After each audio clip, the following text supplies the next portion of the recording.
اور اب وہ ایٹم بم بنانے کے سفر پر رواں دواں ہے، اور ممکن ہے کہ جوہری ہتھیاروں کی خریداری اور تیاری کی پابندی کا جو معاہدہ اکتوبر کو ختم ہو رہا ہے، اس کے فوراً بعد ایران دوسرا اسلامی ایٹمی ملک بن کر ابھرے۔ تاہم آنے والے وقت میں کیا ہوگا، اس بارے میں حتمی طور پر کچھ بھی نہیں کہا جا سکتا۔ حیران کن امر یہ ہے کہ امریکی دفاعی ماہرین بھی اسی جانب اشارہ کر رہے ہیں، جس کے بعد پینٹاگون میں بیٹھی امریکی فوج نے فوراً ٹرمپ کو پیغام بھیجا کہ ایران کو روکا جائے۔ یہی وجہ ہے کہ ٹرمپ انتظامیہ کی جانب سے جوہری معاہدے کی توسیع کی مہم چلائی جا رہی ہے، لیکن ایران بھی پرعزم ہے کہ وہ اس کھیل میں امریکہ کو شکست دے کر ہی دم لے گا۔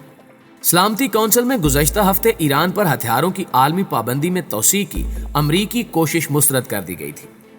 اگلے روز امریکی صدر ڈونلڈ ٹرمپ نے اعلان کیا تھا کہ وہ اقوام متحدہ میں ایران کے خلاف بین الاقوامی پابندیوں میں توسیع کے لیے سنیپ بیک کو آئندہ ہفتے استعمال کرنے کا ارادہ رکھتے ہیں۔ واضح رہے کہ ایران پر لگائی جانے والی پابندی 18 اکتوبر 2020 کو ختم ہونے والی ہے۔ معزز دوستو، دوسری جانب ایران نے امریکہ کو خطے سے آؤٹ کرنے کے لیے عملی اقدامات بھی جاری رکھے ہوئے ہیں۔ بیروت دھماکوں کے بعد ان اقدامات میں تیزی دیکھنے میں آئی، اور اس سلسلے میں یہ خبر سامنے آ رہی ہے کہ ٹرمپ نے عراق سے اپنی فوج واپس بلانے پر غور شروع کر دیا ہے۔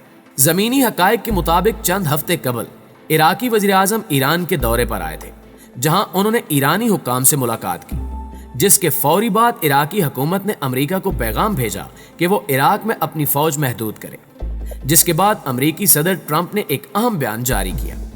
گزشتہ روز عراق کے وزیر اعظم نے امریکی حکام سے مذاکرات میں زیر بحث آنے والے موضوعات پر روشنی ڈالتے ہوئے کہا کہ صدر ٹرمپ نے اس بات کی حامی بھر لی ہے کہ امریکی فوج آئندہ 3 برسوں میں عراق سے واپس بلا لی جائے گی۔ عراقی وزیر اعظم مصطفیٰ الکاظمی نے بتایا کہ عراق اور امریکہ کے وزرائے خارجہ کے درمیان ہونے والے اسٹریٹجک مذاکرات کے دوران اصولی طور پر بعض امور میں اتفاق رائے ہوا ہے جو عراقی قوم کے مفادات سے متعلق ہے۔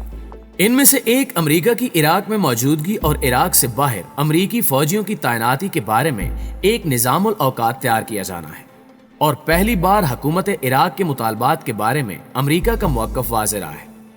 عراق کے وزیر اعظم نے کہا کہ اس دورے میں تیل اور توانائی کے شعبوں میں طے پانے والے سمجھوتوں پر دستخط بھی ہوئے، جن میں سب سے اہم صوبے زیکار کے تیل کا سمجھوتا ہے، جو ایک اسٹریٹجک پروجیکٹ شمار ہوتا ہے، اور یہ سمجھوتا مجموعی طور پر عراق کے صوبے زیکار اور پوری عراقی عوام کے مفاد میں ہے۔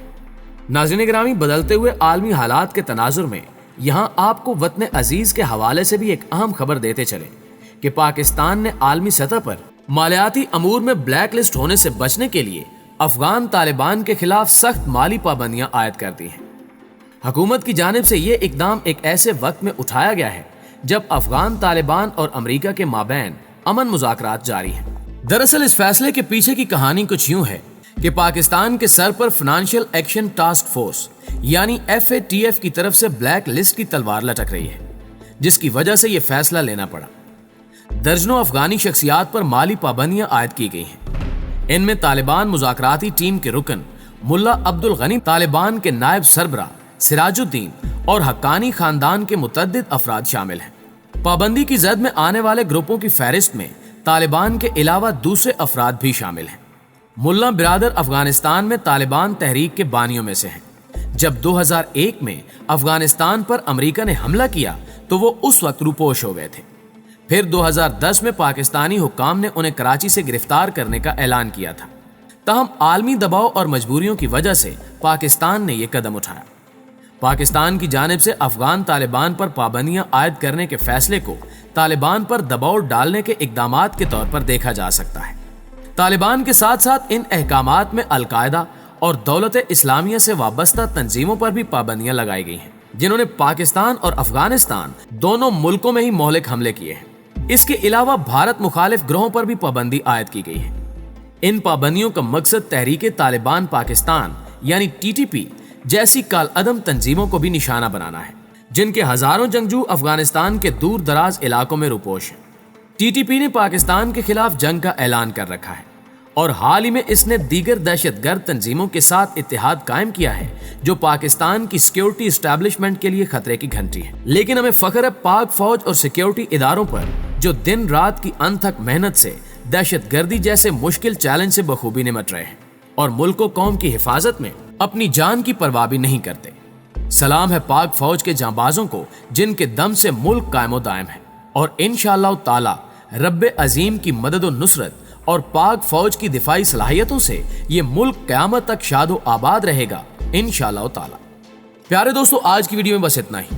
ہمیں آج بھی امید ہے کہ آج کی ویڈیو نہ صرف آپ کو پسند آئی ہوگی بلکہ آپ کے علم میں اضافے کا باعث بھی بنی ہوگی۔ جلدی حاضر ہوتے ہیں کچھ تازہ رپورٹس کے ساتھ، تب تک اپنا اور اپنے پیاروں کا ڈھیر سارا خیال رکھیے گا۔ اللہ نگہبان۔